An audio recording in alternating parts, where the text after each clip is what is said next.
Bismillahirrahmanirrahim.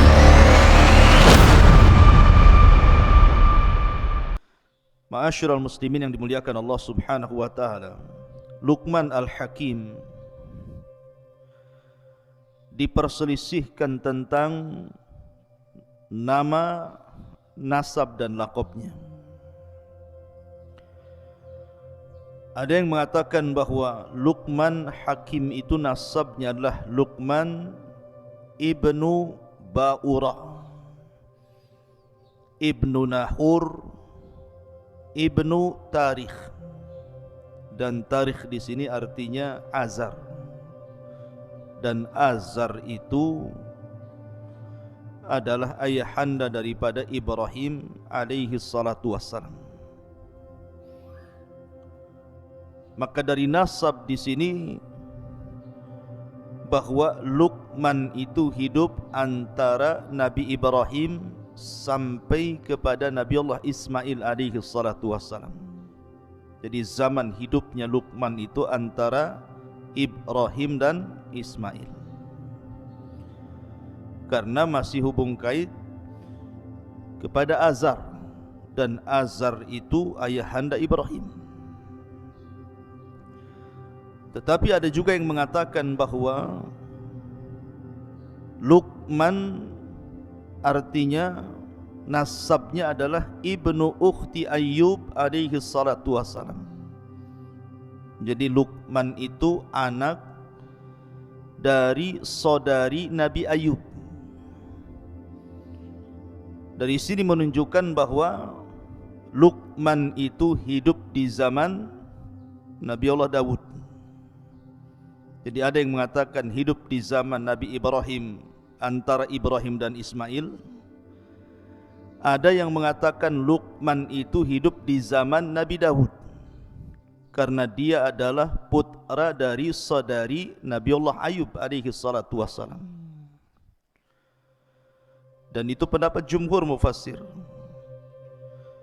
Tapi ada juga yang mengatakan bahawa Luqman itu hidup antara masa Nabi Allah Isa alaihi salatu wassalam sampai kepada munculnya Rasul sallallahu alaihi wasallam, antara Isa dan Nabi sallallahu alaihi wasallam. Disitulah kemunculan Luqman Al-Hakim. Akan tetapi pendapat yang kuat wallahu alam bahwa Luqman itu hidup di zaman Nabi Allah Dawud alaihi salatu wassalam, dan dia adalah putra saudari daripada Ayyub alaihi salatu wassalam. Lalu dari mana asal Luqman ini? Ada yang mengatakan bahwa Luqman itu asalnya dari Sudan. Berarti kalau Sudan rata-rata berkulit hitam. Jadi Luqman itu orang Sudan, berkulit hitam. Bahkan dikatakan bahwa rambutnya itu keriting, seperti orang negro itu kan, keriting kriwel gitu. Kemudian juga tebal bibirnya, dan dia orangnya pendek. Dah pendek, hitam, rambutnya kriwel, bibirnya tebal. Itulah Luqman Al-Hakim. Artinya secara fisik Luqman itu bukan orang gagah, bukan pula orang ganteng. Justru secara fisik Luqman itu adalah orang-orang yang berkulit hitam. Dari sini ada faedah kenapa Allah Subhanahu wa taala cantumkan orang seperti namanya dalam Al-Quran. Maka Islam mengajarkan bahwa keutamaan itu bukan ditinjau fisik. Innallaha la yanzuru ila suwarikum wala ila amwalikum walakin yanzuru ila qulubikum wa a'malikum. Jadi Islam itu memandang bukan karena fisik, bukan karena harta, tetapi yang dipandang hati dan amalnya. Makanya Nabi SAW dalam khutbah Arafah mengingatkan manusia tentang keutamaan manusia di hadapan Allah.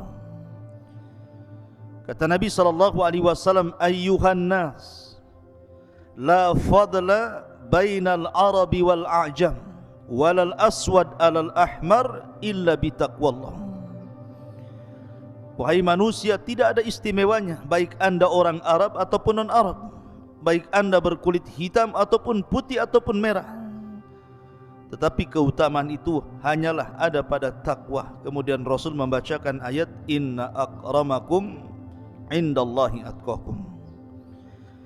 Jadi ada yang mengatakan Luqman itu adalah orang Sudan. Ada juga daerah Luqman di Sudan itu di kampung namanya Nubah. Ada satu kota namanya Nubah di Sudan, itu lah Luqman itu hidup di situ. Tapi ada juga yang mengatakan bahwa Luqman itu adalah Habasyi, artinya Ethiopia. Tetapi yang masyhur bahwa Luqman itu orang Sudan dan hidup di kota namanya Nubah. Itu yang banyak dijelaskan oleh ahli tafsir. Ma'asyiral muslimin yang dimuliakan Allah Subhanahu wa taala. Adapun banyak dijelaskan para ulama siapa Luqmanul Hakim ini. Al-Imam Ibnu Katsir rahimahullahu taala mencantumkan dalam kitab Bidayah wa Nihayah, beliau mengatakan kana abdan. Luqman ini seorang hamba. Dari sini menunjukkan bahwa Luqman itu bukan seorang nabi. Ada memang sebagian ulama mengatakan Luqman itu nabi.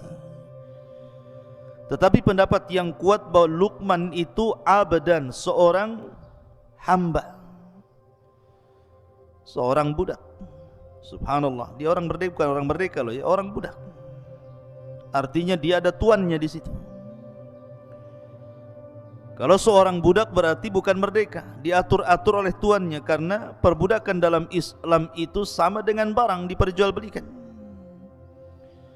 Tetapi istimewanya walaupun dia seorang budak, Luqman itu adalah orang yang diperhitungkan setiap mutiara kalamnya sampai diabadikan dalam Al-Quran. Maka dijelaskan juga beliau adalah kathirat tafkir, orangnya banyak mikir. Kemudian hasanal yaqin, sangat baik keyakinannya kepada Allah Azza wa Jalla. Ahabballaha fa'ahabbahu, karena dia banyak mencintai Allah, akhirnya Allah mencintai dia. Famannallahu alaihi bil hikmah, dan Allah anugerahkan kepada Luqman itu hikmah. Apa itu hikmah? Hikmah itu al-isabatu fil umur. Dia setiap ucapannya, setiap perbuatannya itu mencocoki kebenaran. Jadi dia kalau ngomong itu udah kayak wahyu saja. Makanya kemudian mutiara hikmahnya itu dipakai sampai di zaman jahiliyah, di zaman Nabi SAW sebelum diangkat menjadi Nabi dan Rasul. Orang-orang jahiliyah terkadang menukil-nukilkan ucapan Luqman sampai hari ini. Saking hebatnya Luqman al-Hakim ini. Ma'asyiral muslimin yang dimuliakan Allah Subhanahu wa taala. Lah Luqmanul Hakim dijelaskan oleh para ulama seperti yang dikatakan Sa'id ibn al-Musayyib. Sa'id ibn al-Musayyib ini seorang pemimpin para tabi'in. Sa'id ibn al-Musayyib mengatakan ketika beliau ditanya, ada orang yang berkulit hitam datang kepada Sa'id ibn al-Musayyib merasa hina karena kulitnya. Jadi dia merasa dihinakan manusia sehingga dia merasa rendah diri. Akhirnya dia datang kepada Sa'id ibn al-Musayyib bertanya soal kenapa Allah ciptakan dia berkulit hitam itu. Maka Sa'id ibn al-Musayyib mengatakan, la tahzan min ajli annaka aswad. Jangan sedih karena engkau berkulit hitam. Karena min akhyarin nasi thalatha, karena manusia terbaik di permukaan bumi ini ada 3 manusia dan semua berkulit hitam. Kemudian yang pertama disebutkannya Bilal ibn Rabah, berkulit hitam. Kemudian yang kedua Mahja maula Umar. Mahja maula Umar itu berkulit hitam. Dalam riwayat Najasyi, raja Ethiopia. Kemudian yang ketiga Luqmanul Hakim, aswad nubiyan. Dia seorang yang berkulit hitam, orang yang tinggal di Nubah. Maka dari sini Said Ibn Musayyib ingin menjelaskan bahwa kepada orang yang merasa kecil hati gara-gara fisik, gara-gara berwarna hitam kulitnya, dia mengatakan jangan sedih, karena manusia-manusia terbaik sepanjang zaman itu ada yang berkulit hitam. Sudah disebutkan 3 orang. Pertama Bilal, yang kedua Mahja, yang ketiga Luqman. Dalam riwayat Mahja diganti dengan Habasyah, raja Ethiopia, raja Habasyah namanya Ashamah ibn Afjur. Semua berkulit hitam, tetapi mereka adalah orang-orang pilihan dalam Islam. Siapa yang tidak kenal Bilal? Sandalnya saja masuk surga sebelum orangnya.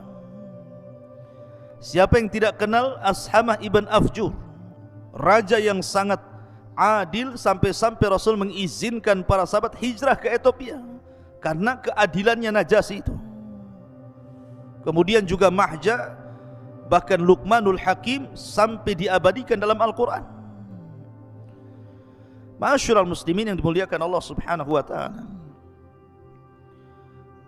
Baik, dari sini kita sudah tahu bagaimana Luqmanul Hakim. Adapun nama anaknya, karena di dalam Al-Quran itu kan bercerita tentang nasihat Luqman kepada siapa? Kepada anaknya. Ini yang kita akan ceritakan. Siapa anaknya ini? Al-Imam As-Suhaili mengatakan, yang masyhur nama anak Luqman yang dinasihati dalam Al-Quran itu namanya Tharan. Namanya Tharan. Luqman menasihati Tharan, anaknya. Wa idh qala Luqmanu libnihi wa huwa ya'iduhu. Dan ketika berkata Luqman kepada anaknya siapa? Tharan. Ada yang mengatakan seperti yang disebutkan Al-Imam At-Tabari bahwa namanya Qutbah. Namanya Qutbah. Ada juga yang mengatakan namanya Kalbah. Tetapi yang masyhur nama anaknya adalah Tharan. Ingat-ingat ya, namanya Tharan. Lah sebagian orang mengatakan bahwa Luqman itu punya anak, punya istri. Lah dulu anak dan istrinya itu belum mengikuti agama Luqman Al-Hakim, masih kafir.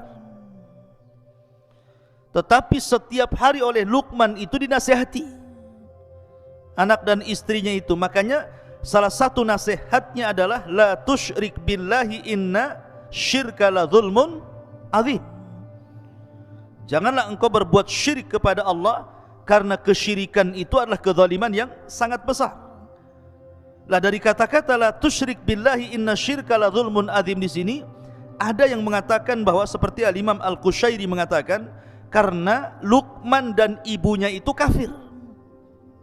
Dinasihati sama Luqman, jangan kau melakukan kesyirikan kepada Allah, karena syirik itu kezaliman yang sangat besar. Jadi setiap hari nasihati, akhirnya keduanya mendengarkan ucapan Luqman, belakangan masuk Islam, masuk ke agama Luqman Al-Hakim. Ada yang mengatakan seperti itu. Adapun yang menunjukkan bahwa Luqman itu adalah seorang hamba, seorang budak, ada sebuah hadis yang dikeluarkan Al-Imam Ibn Jarir dari Ibn Waqi'. Jadi suatu ketika tuannya Luqman itu memanggil Luqman dan mengatakan, ya Luqman, idbah lana hadhihi syah. wahai Luqman, sembelihkan untuk kami seekor kambing. Maka Luqman pun menyembelih kambing itu. Kemudian kata tuannya, ya Luqman, akhrij atyaba mudghataini fiha. Wahai Luqman, ambilkan dari badan kambing itu yang sudah kau sembelih, kau kuliti itu, dua perkara dari kambing itu yang paling baik. Dari anggota badan kambing yang paling baik itu keluarkan, kemudian serahkan kepadaku. Kemudian tiba-tiba Luqman mengiris apa? Mengiris lidah kambing, kemudian mengambil hati kambing, diserahkan kepada tuannya dan mengatakan, inilah dari badan kambing yang paling baik, lisan dan hatinya. Kemudian dalam tempo yang lain, tiba-tiba majikannya mengatakan, idbah lana hadhihi syah, kau sembelih lagi kambing itu. Akhirnya disembelihlah kambing, kemudian dikuliti.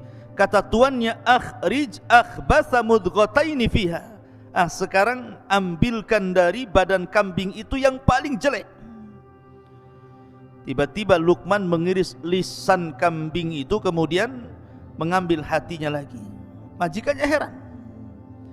Kemarin disuruh menyembelih kambing, disuruh ambil bagian terbaik dalam kambing, diambilkannya lisan dan hati. Sekarang disuruh menyembelih kambing, kemudian disuruh mencari yang paling buruk dari anggota badan kambing, dipotongkan lagi lidah dan juga hati. Jadi tuannya bertanya, kenapa sama?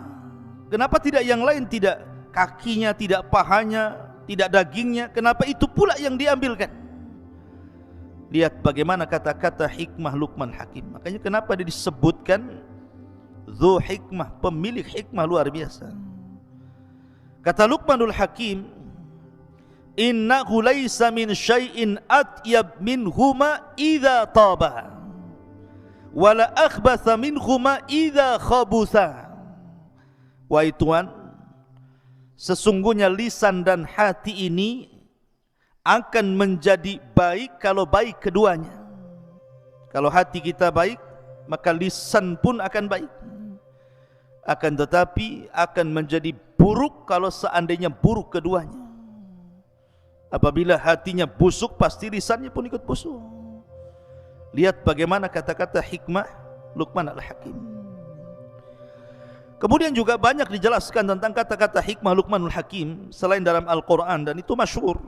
Walaupun secara sanad memang para ulama masih fihi nazar, tetapi banyak dicantumkan di dalam kitab-kitab para ulama seperti Al-Alusi dan yang lainnya. Itu sampai mencantumkan beberapa kata-kata hikmah.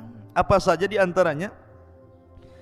Luqmanul Hakim mengatakan, ya bunayya akthir min qawli rabbighfirli fa inna lillahi sa'atun la yuraddu fiha sa'il.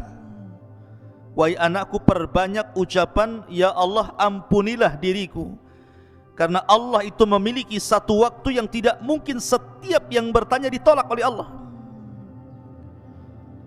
Ya memang dalam Islam juga ada kan waktu-waktu yang kalau antum berdoa pasti akan diijabah, seperti sepertiga malam akhir, doa dalam sujud, doa di antara dua azan gitu ya. Kemudian juga Luqman juga mengatakan, dia mengatakan, ya bunai ittaqid taqwallah tijaratan ya'tika ribhu min ghairi bida'ah. Wahai anakku, jadikan takwa itu jual belimu, maka keuntungan yang kau raih akan jauh lebih banyak tanpa modal. Takwa itu adalah perjualbelian kita dengan Allah tanpa modal, tetapi sudah jelas untungnya, kata Luqman. Kemudian juga di antara kata-katanya, ya bunai la ya'kul ta'amaka illal atqiyah wa syawir fi amrikal hukama. Wahai Luqman, jangan kau makan kecuali bersama orang-orang yang bertakwa, dan bermusyawarahlah pada urusanmu bersama orang-orang yang memiliki kebijakan akal. Ini juga di antara kata-kata Luqman Al-Hakim. Tetapi ikhwan, dari mana Luqman mendapatkan hikmah itu? Kenapa Allah berikan hikmah? Kenapa setiap untayan-untayan kata Luqmanul Hakim itu berharga? Kenapa pula setiap kata-katanya terus dinukilkan dari abad ke abad, dari zaman ke zaman sampai hari ini? Bahkan Quran mencantumkannya. Hebat kali Luqman ini. Ada apa dengan Luqman ini? Suatu ketika Luqman ini ditanya, dari mana anda mendapatkan hikmah itu? Lihat jawaban Luqman. Dia mengatakan, bi ghaddi basari, karena aku selalu menundukkan pandangan. Wa kafi lisani, dan aku selalu menjaga lisan. Wa iffati mat'ami, dan aku selalu menjaga makanan yang kumasukkan ke dalam perutku. Wa hifdi farji, dan selalu aku jaga kemaluanku untuk tidak berzina. Kemudian wa hifdi jari, dan aku selalu muliakan tetanggaku. Wa wafa'i bi ahdi, aku selalu menjaga setiap amanah yang diberikan kepadaku. Wa tarki ma la ya'ni, dan aku meninggalkan sesuatu yang tidak bermanfaat kepadaku. Fadzakal ladzi yusayyirani kama tara, itulah yang menjadikan kenapa aku seperti ini, kata Luqman.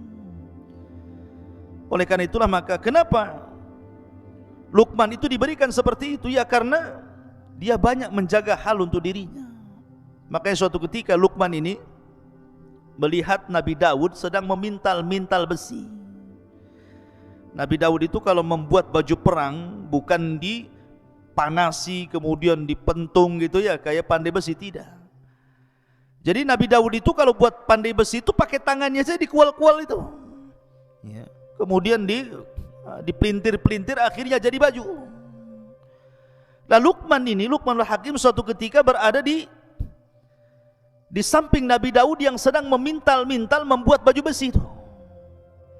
Ketika itu Luqman ingin bertanya, maksudnya kenapa seperti itu? Tapi Luqman urung untuk menanyakan perkara itu, tidak jadi. Dia terus memperhatikan Nabi Daud sampai baju besinya jadi. Setelah baju besinya jadi, tiba-tiba kemudian Nabi Daud kemudian meletakkan di badan Luqman Al-Hakim, kemudian menjelaskan kenapa dia membuat baju besi seperti itu. Baju besi terbaik yang pernah dibuat Nabi Daud untuk Luqman Al-Hakim. Dari sini kata Luqman Al-Hakim, kenapa dia tidak jadi dan urung menanyakan kepada Nabi Daud soal baju besi itu. Kata Luqman Al-Hakim, setelah kemudian selesai Nabi Daud membuat baju besi, kemudian dipakaikan di badanku dan aku lihat ini baju besi terbaik, barulah Nabi Daud menjelaskan kenapa. Baru aku tahu bahwa diam itu adalah hikmah. Diam itu adalah hikmah. Karena begini, terkadang ada orang yang penasaran gitu, orang ini lagi bicara, kadang-kadang kita ini sudah nyela-nyela dia, padahal kalau seandainya kita dengar dia sampai selesai bicara, tentu kita tahu jawabannya, sudah jelas perkaranya. Tapi ada orang yang tergesa-gesa itu, dia baru ngomong A, kita sudah ngomong B, dia ngomong D, kita udah ngomong C. Jadi akhirnya berdebat, tidak tahu ujung pangkalnya. Maka terkadang diam itu emas. Dengan diam saja lama-lama paham, oh iya maksudnya ini begini, begitu ya, tanpa harus mempertanyakan, nanti jelas sendiri maksudnya. Lah itu kata Luqman, itu bagian daripada hikmah. Itulah Luqmanul Hakim, luar biasa. Ma'asyiral muslimin, makanya dari situ kemudian ada yang mengatakan akhirnya Nabi Daud menjadikan Luqman ini seorang qadhi di zamannya. Itu ada juga yang mengatakan seperti wallahu a'lam. Baik, kenapa Luqmanul Hakim dicantumkan dalam Al-Quran dan hikmahnya? Karena Luqman ini terkenal, bukan hanya kita ahli sunnah yang membicarakan tentang Luqmanul Hakim ini, orang-orang Syiah pun membicarakan Luqmanul Hakim. Seperti yang dijelaskan dalam kitab Syiah namanya Biharul Anwar, karya Al-Majlisi itu. Jadi ada kisah seperti ini. Jadi suatu ketika Luqman itu, ini dalam kitab Syiah ya, bukan kitab ahli sunnah, wallahu a'lam sanadnya gimana. Tapi yang jelas Luqman itu dijelaskan dia sedang berjalan bersama keledai. Antum tahu keledai? Tahu keledai antum? Enggak tahu keledai? Antum tahunya keledai apa? Kacang kedelai. Ini bukan kacang kedelai. Keledai. Keledai itu kayak kuda. Jadi Luqman ini berjalan sama anaknya. Dia naik di atas keledai, anaknya pula dia bawa tali kekangnya. Kata orang-orang di pasar, tega banget Luqman itu. Dia naik di atas keledai, anaknya pula suruh jalan kaki katanya. Dengarlah Luqman kata-kata itu. Akhirnya kemudian dia ganti. Dia yang turun dari keledai, anaknya suruh naik. Dia yang bawa keledai. Rupanya orang-orang pasar masih ngomel juga. Kurang ajar anaknya katanya. Masa bapaknya suruh jalan, anaknya pula yang naik keledai katanya. Akhirnya Luqman bingung. Dia yang naik salah, anaknya yang naik salah. Akhirnya turunlah Luqman itu dari keledai itu. Kata orang-orang, apa Luqman punya keledai kok nggak ditunggangi, malah dibawa, diseret-seret katanya. Luqman bingung. Akhirnya dia naik sama anaknya dua-duanya. Orang masih bicarakan, tega banget keledai kecil dua-duanya naik di situ katanya. Cuma lihat. Dari sini Luqman Hakim mengatakan, apapun yang dibuat dia pasti manusia akan bicara. Dari sini dia mengatakan maka diam itu emas, ya kan? Sebab kalau seandainya setiap komentar orang kemudian dibicarakan, nggak akan berhenti, karena manusia itu tidak mungkin selamat dari ucapan orang. Mau gimana pun pasti kita akan dibicarakan orang. Antum mau baik mau jahat, pasti orang akan bicarakan keburukan kita. Ya seperti itu manusia. Tapi dalam kitab Syiah ya, Hal Anwar, saya nggak akan bicarakan tentang masalah Luqman yang tidak jelas sanadnya. Kita langsung saja bagaimana Al-Quranul Karim menggambarkan Luqman Al-Hakim ini. Lihat bagaimana Allah mengatakan dalam Al-Quran, dalam suratul Luqman ayat 12 dan begitu seterusnya. Allah mengatakan, walaqad atayna Luqmanal hikmata, dan sungguh kami berikan kepada Luqman ini al-hikmah. Hikmah ini ucapan yang sangat bijaksana, penuh dengan mutiara-mutiara kebaikan. Anishkur lillah, agar bersyukur kepada Allah Subhanahu wa taala. Wa man yashkur fa innama yashkuru li nafsi wa man kafara fa innallaha ghaniyyun hamid. Dan sungguh telah kami berikan hikmah kepada Luqman, yaitu bersyukurlah kepada Allah, dan barang siapa yang bersyukur kepada Allah maka sesungguhnya dia bersyukur untuk dirinya, dan barang siapa yang tidak bersyukur artinya kufur, maka sesungguhnya Allah Maha Kaya lagi Maha Terpuji. Luqman sudah diberikan banyak kebaikan berupa hikmah, sudah selayaknya bersyukur. Maka pelajarannya, antum yang Allah Subhanahu wa taala pilihkan dari setiap orang, antum bisa belajar agama. Tidak semua orang-orang yang seusia antum itu bisa duduk di pesantren. Coba antum lihat anak-anak yang seusia antum, ada yang nongkrong di jembatan, ada yang mancing, ada yang ikut geng motor, ada yang ikut anak pang, yang anting-antingnya dari botol aqua itu, ada macam-macam tuh. Coba. Tapi antum bisa hidup kemudian duduk di pesantren ini nikmat besar, ikhwan. Syukuri.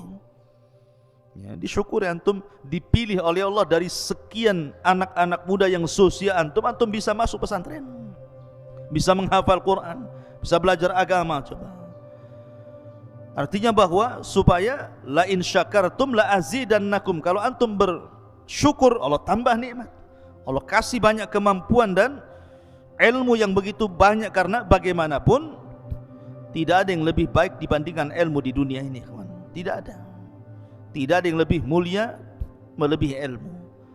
Karena hanya dengan ilmu lah kita bisa mengenal Allah, mengenal Nabi, mengenal agama, mengenal segala sesuatu. Dan keistimewaan apapun tidak mungkin diraih kecuali dengan ilmu.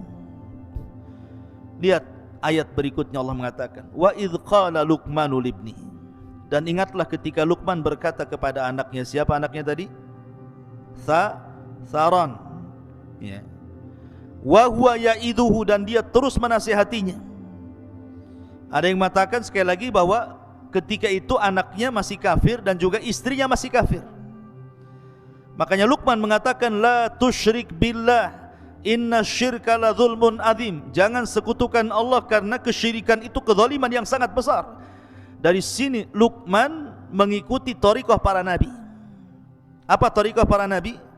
Walaqad ba'atsna fi kulli ummatir rasulan an i'budullaha wajtanibut taghut. Dan kami utus pada tiap-tiap umat ini seorang rasul di mana tugasnya mereka hanya menyampaikan tauhid, sembahlah Allah dan jauhi sesembahan selain Allah alias taghut. Dia mendahulukan dakwah tauhid. Makanya antum nanti kalau sudah terjun di masyarakat, maka yang pertama kali menyerukanlah dakwah tauhid. Hancurkan kesyirikan, ajak manusia menyembah Allah Subhanahu wa taala. Karena di zaman sekarang terlampau banyak orang-orang yang terjerumus kepada kesyirikan. Mulai orang datang ke dukun, orang percaya tangkal, padahal di zaman sekarang loh ya, masih percaya klinik itu kan aneh. Tetapi begitulah syaitan menundukkan manusia agar tidak mentauhidkan Allah dan dijerumuskan kepada kesyirikan. Sehingga banyak orang-orang cerdas, pandai, sekolah tinggi-tinggi masih juga datang ke dukunnya, memelihara tangkal, jimat dan yang semacamnya. Kemudian Allah mengatakan, wa wassaynal insana biwalidayhi. Setelah Luqman menasihati anaknya agar jangan menyekutukan Allah, kemudian belakangan anak dan istrinya masuk Islam, mentauhidkan Allah, baru Luqman mengingatkan tentang wasiat bahwa amalan terbaik setelah tauhid apa? Birrul walidain. Ingat birrul walidain, ikhwan. Antum ketika mondok di sini itu dalam rangka birrul walidain. Betapa banyak orang tua di zaman sekarang itu mengharap bahwa dengan dipondokkannya antum di sini itu pulang itu menjadi anak yang berbakti. Hanya itu di zaman sekarang. Karena terlampau banyaknya anak-anak muda nakal enggak karu-karuan, akhirnya harapan orang tua itu yang penting anak saya baik. Makanya saya nasihatkan sama antum, kalau libur kayak kemarin gitu ya, harusnya mencerminkan antum itu dididik di pesantren. Karena banyak juga berita-berita yang sampai ke telinga ustadz nih, macam-macam cerita antum di rumah itu. Bahkan ada orang tua itu melihat antum tak kerasan, bagusnya di pondok saja anak saya ustadz gitu. Lah ini kan lucu. Di mana-mana ya, kalau orang tua sudah enggak ketemu anak itu, jangankan 1 tahun 1 bulan saja rindu pengen satu rumah. Ada pula orang tua yang tak rindu lihat antum tuh kayak lihat apa gitu kan. Tolonglah ustadz, kapan masuk lagi? Masukkan anak saya, udah enggak karu-karuan di sini. Lah, kok bisa kayak gitu tuh? Anak saya sudah pergaulannya ini enggak beres ini. Bukannya mempengaruhi orang, dia pula yang terpengaruh. Harusnya dia mewarnai orang, dia pula yang warna-warni enggak jelas katanya. Karena heran antum ini. Harusnya seorang santri kalau balik ya harus nampak loh saya ini berbeda dengan anak-anak yang lainnya. Makanya di sini Allah mengatakan wa wassaynal insana biwalidayhi. Kami wasiatkan kepada manusia itu berbuat baik kepada kedua orang tuanya. Apa alasannya? Lihat bagaimana Allah mengatakan, hamalathu ummuhu wahnan ala wahnin. Kemudian wa fisaluhu fi amaini anishkurli wali walidayka ilayyal masir. Karena ketika orang tua mengandung saya, antum atau siapapun, itu kelemahan di atas kelemahan, ikhwan. Kemudian disusui 2 tahun. Bagaimana ketika antum tengah malam bangun, orang tua ikut bangun, antum nangis, orang tua ikut bangun, antum sakit, orang tua stres, macam-macam loh. Makanya kenapa ketika ada seorang sahabat datang kepada Rasul, kemudian dia mengatakan, ya Rasulullah, di antara sekian banyak manusia itu yang pertama kali saya berbuat baik kepada siapa? Maka Rasul mengatakan, ummuka, ibumu. Siapa lagi Rasul? Ummuka, ibumu. Siapa lagi Rasul? Ummuka, ibumu. Baru yang keempat, abuka, bapakmu. Kenapa coba? Kenapa disebut 3 kali ibu kemudian 1 bapak? Kata para ulama, pertama karena ibu yang mengandung, yang kedua ibu yang melahirkan, yang ketiga ibu yang menyusui.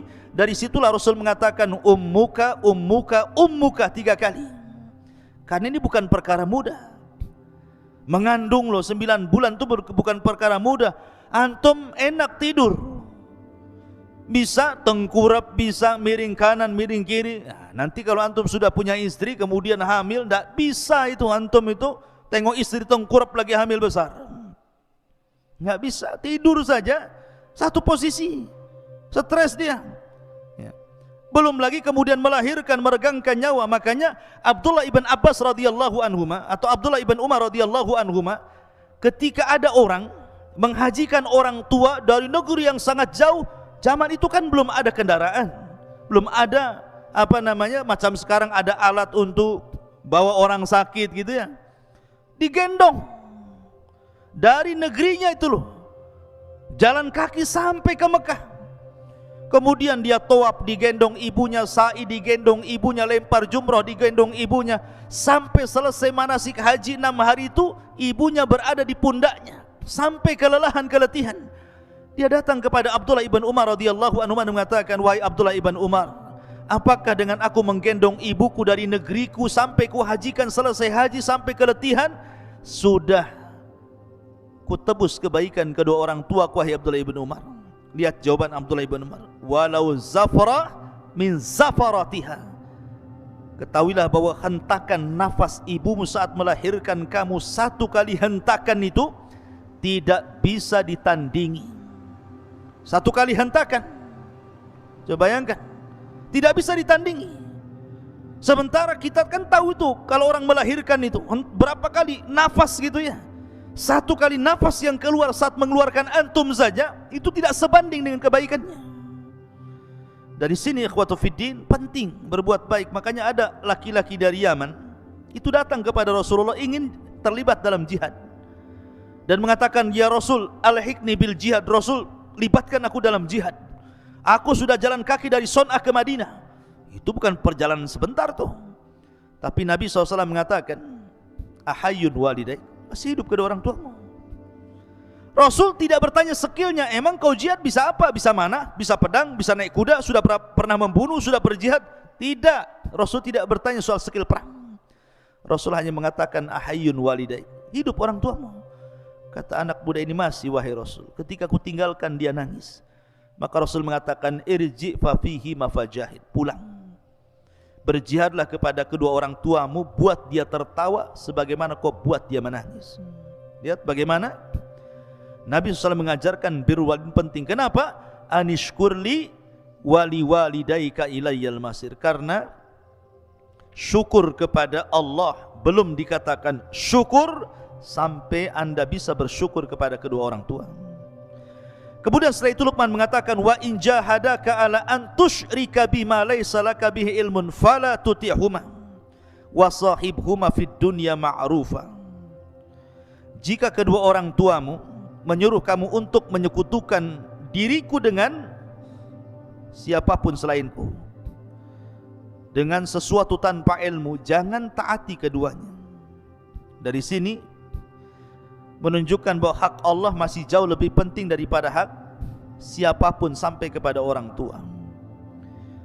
Makanya Rasul mengatakan, la ta'ata li makhlukin fi maksiatil khaliq. Tidak ada ketaatan kepada makhluk dalam rangka bermaksiat kepada Allah.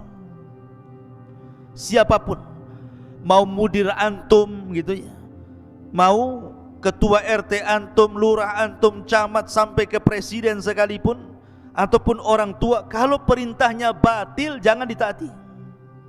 Kalau perintahnya batilnya, fala tutihuma. Tetapi walaupun demikian ikhwan, bagaimana Islam itu mengajarkan akhlak. Allah mengatakan, wasahibuhuma fid dunya ma'rufa. Taruhlah ada orang yang memiliki orang tua kafir, orang tuanya musyrik, kemudian memaksa anaknya untuk murtad. Satu sisi kita tidak boleh ya mentaati perintah orang tua, tapi sisi lain berbuat baik itu hukumnya wajib walaupun orang tua kafir. Kecuali kalau orang tuanya itu kafir harbi, beda ya. Seperti kisahnya siapa? Abu Ubaidah ibnul Jarrah gitu ya, sampai membunuh bapaknya. Kenapa? Karena bapaknya terlibat perang dan ikut dalam pasukan Abu Jahal. Kemudian ketika perang yang diincar dia saja.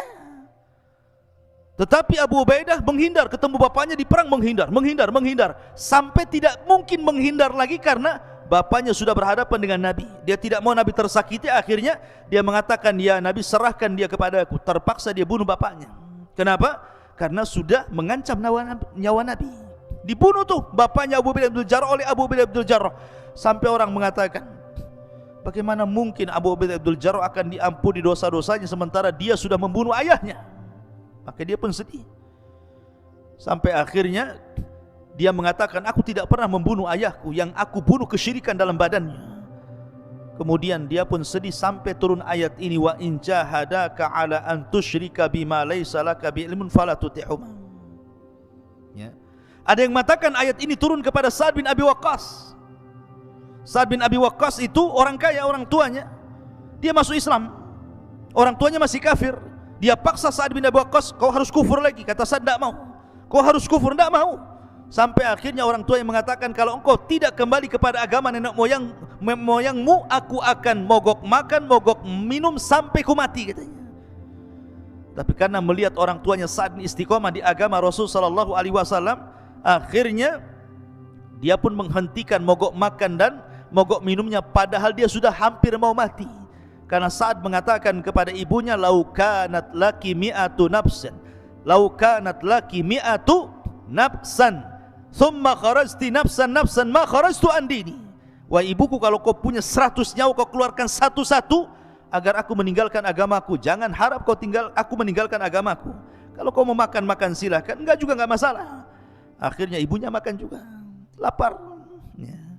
Dari sini ma'asyiral muslimin, bahwa bagaimana Allah Subhanahu wa taala mengatakan jangan taati kepada orang tuanya, tetapi wasahibhuma fid dunya ma'rufa. Tetap Sa'ad bin Abi Waqqas berbuat baik sama orang tuanya. Kemudian Allah mengatakan, wattabi sabila man anab ilayya thumma ilayya marji'ukum fa unabbiukum bima kuntum ta'malun. Kemudian ikutilah jalan orang-orang yang kembali kepadaku, kemudian hanya kepadaku tempat kembalimu, maka akan aku beritahukan kepadamu apa yang telah kamu kerjakan. Artinya setiap masalah di dunia itu pasti ada balasannya. Ma'asyiral muslimin yang dimuliakan Allah Azza wa Jalla. Kemudian setelah itu Allah mengatakan, ya bunai innaha intaku mithqala habbati min khardalin fatakun fi sakhratin aw fis samawati aw fil ardi ya'ti biha Allah innallaha latifun khabir. Jadi begini, Tharon ini putranya Luqman, dia bertanya kepada ayahnya, wahai ayahku, seandainya aku bermaksiat kepada Allah, kemudian aku sembunyi di sebuah tempat yang tidak bisa dilihat manusia, mungkinkah Allah melihatku? Maka Luqmanul Hakim kemudian menjawab, ini jawabannya, ya bunai, wahai anakku, in taku mithqala habbati min khardalin fatakun fi sakhratin aw fis samawati aw fil ardi ya'ti biha Allah innallaha latifun khabir. Wahai anakku, sesungguhnya jika ada sesuatu perbuatan seberat biji sawi sekalipun dan berada dalam batu atau di langit atau di bumi, niscaya Allah akan memberi balasannya. Sesungguhnya Allah maha halus lagi maha teliti kepada hamba-hambanya. Antum berbuat maksiat dimanapun Allah tahu.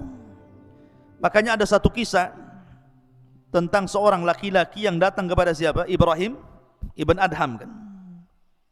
Jadi orang ini mengatakan kepada Ibrahim ibn Adham, wahai imam, saya ingin bertobat, sudah terlampau banyak maksiat yang kulakukan. Bagaimana cara tobatnya?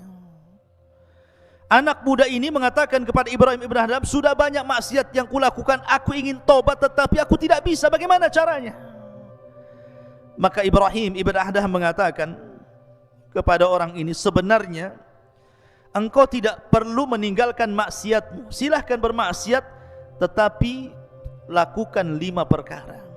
Kalau kau bisa melakukan 5 perkara, kau ingin maksiat, maksiatlah, terserahmu. Kemudian orang ini mengatakan, hat ya Aba Ishaq, oh senang kali, seperti apa 5 perkara agar aku tetap bermaksiat? Yang pertama dia mengatakan, idza aradta an ta'siyallah fa'si. Kalau memang engkau ingin bermaksiat, silakan bermaksiat, tetapi fala ta'ku rizqahu, jangan kau makan rizki dari Allah. Kalau engkau tidak makan rizki dari Allah, kau makan dari rizki selain daripada Allah, silahkan kau maksiat. Tapi kalau kau makan dari rizki Allah, kenapa pula kau bermaksiat kepada zat yang telah memberikan rizki kepadamu? Kemudian yang kedua, idza aradta an ta'siyahu, Kalau engkau memang ingin bermaksiat, silakan, falyasi. Fala taskun syai'an min biladihi, tapi syaratnya kau jangan tinggal di satu jengkal dari bumi-bumi Allah. Silakan cari bumi yang lain, kau maksiat di situ. Tapi kalau engkau masih menginjak bumi Allah dan kau bermaksiat kepada buminya, jangan kau lakukan. Kemudian yang ketiga, idza aradta an ta'siyallah falyasi. Kalau engkau ingin bermaksiat kepada Allah, silahkan. Tetapi wa anta tahta rizki wa fi biladihi fangdur maudhi'an la yaraka fihi mubarizan lahu fa'si fihi. Silahkan cari tempat yang Allah tidak sanggup melihatmu. Nah, di sini syahidnya. Kalau engkau ingin maksiat, silahkan cari tempat sembunyi dan Allah tidak bisa melihatmu. Mustahil. Allah pasti melihat. Ya kan? Maka dari sini ikhwatu fiddin, ketika anaknya Luqman Tharon mengatakan, wahai abiku, kalau seandainya aku bermaksiat di tempat yang gelap, tidak ada orang yang tahu, mungkinkah Allah akan melihatnya? Maka Luqman mulai menasihati, wahai anakku, amalan baik atau buruk sebiji dzarah sekalipun, pasti Allah akan tahu dan akan membalasnya. Maka ini penting. Kemudian setelah itu Luqman Hakim mengatakan, ya bunayya aqimis salata wa'mur bil ma'ruf wanha 'anil munkar wasbir 'ala ma asabak inna dzalika min azmil umur. Wahai anakku, laksanakanlah salat dan suruhlah manusia berbuat yang ma'ruf dan cegahlah mereka dari yang mungkar dan bersabarlah terhadap apa yang menimpamu, sesungguhnya yang demikian itu termasuk perkara yang paling penting. Setelah kemudian menjelaskan tentang hak Allah, baru kemudian hak Allah yang paling penting setelah tauhid. Kemudian Luqman menasihati agar kita salat, ya, karena salatlah amalan yang menentukan semua amal yang lainnya. Begitulah Nabi mengatakan, awwal man yuhasabu bihil abdu yaumal qiyamah salatuhu, fa in saluhat salatuhu saluha sairu amalihi, wa in fasadat salatuhu fasada sairu amalihi. Artinya salat itu menentukan semua amal. Kemudian Allah mengatakan, wala tusair khaddaka linnas wala tamshi fil ardi maraha innallaha la yuhibbu kulla mukhtalin fakhur. Dari sini Luqman mulai bicara tentang akhlak. Luqman mengatakan kepada anaknya, dan janganlah kamu memalingkan wajahmu dari manusia karena sombong, dan janganlah berjalan di permukaan bumi dengan angkuh. Sesungguhnya Allah tidak suka orang-orang yang sombong dan membanggakan diri. Lihat bagaimana akhlak diajarkan Luqman kepada anaknya. Artinya apa yang kita sombongkan coba? Wallahu akhrajakum min butuuni ummahatikum la ta'lamuna syai'a. Ketika kita dikeluarkan dari perut ibu, kira-kira apa yang terjadi dengan bayi? Tidak tahu apa-apa, melihat pun belum, mendengar pun tidak bisa, bergerak pun terbatas, tenaga pun tidak ada. Baru kemudian tumbuh besar, Allah berikan pandangan, Allah berikan pendengaran, Allah berikan akal, kecerdasan, kemudian tenaga kuat. Tiba-tiba yang satu jadi profesor, yang satu jadi pilot, yang satu jadi dokter, yang satu jadi macam-macam. Tiba-tiba sombong. La haula wala quwata illa billah. Itu semua nikmat Allah. Makanya kenapa al-jaza min jinsil amal, bahwa setiap perbuatan itu disesuaikan dengan perbuatannya. Nanti pada hari kiamat orang-orang yang sombong itu akan diciptakan oleh Allah seperti dzarrah, seperti semut kecil. Di padang mahsyar itu orang-orang yang sombong itu nanti badannya dikecilkan oleh Allah seperti semut. Kemudian akan berjalan di antara orang-orang yang besar, terkadang terinjak, terkadang harus menghindar dari kaki orang. Itu orang sombong, dia merasa besar di dunia, di akhirat dibuat kayak seperti semut yang akan diinjak-injak manusia. Al-jaza min jinsil amal. Kemudian Allah mengatakan, waqsid fi masyik waghdud min sautik inna ankaral aswat la sautul hamir. Dan yang terakhir Luqman mengatakan, dan sederhanakanlah dalam berjalan dan lunakkanlah suaramu, sesungguhnya seburuk-buruk suara adalah suara keledai. Begini ikhwan, perhatikan kalimat seburuk-buruk suara, suara keledai. Yang menciptakan keledai siapa? Allah. Yang menciptakan suara keledai siapa? Allah. Yang mengatakan seburuk-buruk suara keledai siapa? Allah. Apa coba? Yang menciptakan keledai Allah, yang menciptakan suara keledai Allah, yang mengatakan seburuk-buruk suara adalah suara keledai Allah juga. Apa hikmahnya? Terkadang ikhwan, ada orang-orang yang Allah ciptakan dari manusia itu, yang memang Allah takdirkan lisannya itu selalu menjelek-jelekan manusia. Yang menciptakan dia Allah, yang menciptakan dia bisa bicara Allah, tetapi orang ini pula seburuk-buruk suara. Maka antum di masyarakat akan antum temui orang-orang yang seperti ini. Antum tidak akan selamat dari ucapan manusia. Seperti tadi kisah tadi ya, Luqman naik keledai salah, anaknya yang naik keledai salah, dua-duanya naik keledai salah, dua-duanya tidak naik keledai salah, dibicarakan orang. Ada orang ingin supaya tidak dibicarakan orang, akhirnya kemudian tidak keluar dari rumah. Dibicarakan juga, oh jangan-jangan sakit dia. Kenapa dia tidak keluar rumah katanya. Ketika sering keluar rumah, ngapain orang ini mondar-mandir saja kayak nggak ada kerjaan. Ketika kadang di rumah, kadang enggak, dibicarakan juga. Manusia itu akan ngomong seperti itu. Orang itu tidak akan selamat. Jangankan sekelas kita, sekelas para nabi. Nabi Musa alaihi salatu wassalam dibicarakan oleh kaumnya. Jangan-jangan Musa ini enggak mau mandi sama kita, jangan-jangan punya penyakit tutup badannya itu. Akhirnya suatu ketika Nabi Musa mandi di sini, kaumnya di sana. Diletakkan bajunya di atas batu. Allah buat batu itu bergerak. Lari batu itu, dikejar Nabi Musa lagi telanjang, karena masalahnya pakai di atas batu itu.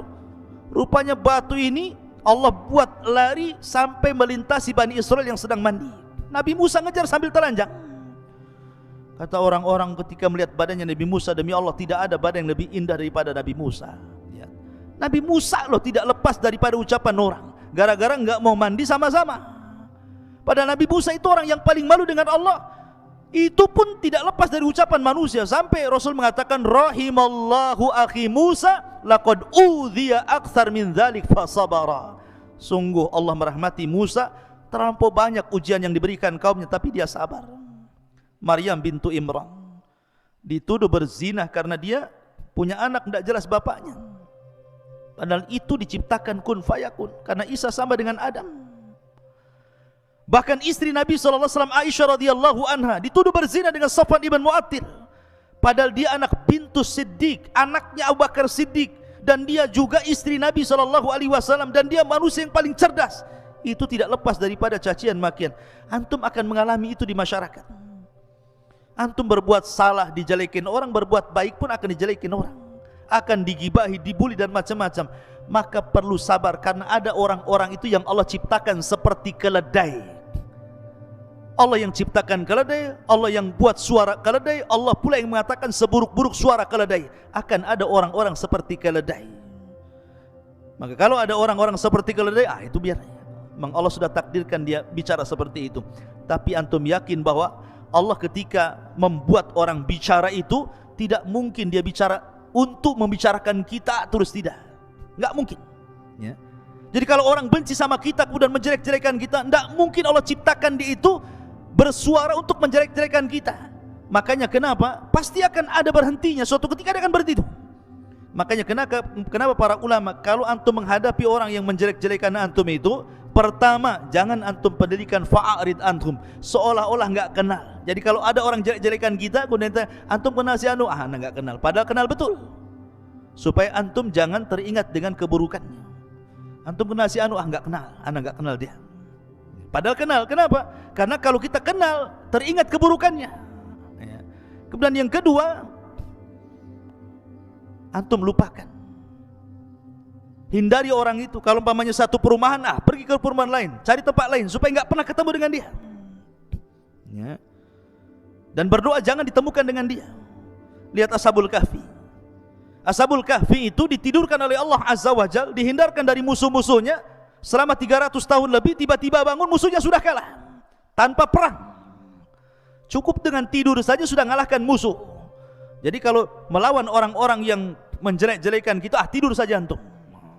Biarkan dia jelek-jelekan, kita tidur saja. Biarkan dia yang sibuk membicarakan kita, kita sibuk mimpi dalam tidur kita. Nanti lama-lama pusing dia, karena nggak ada tanggapan dari kita.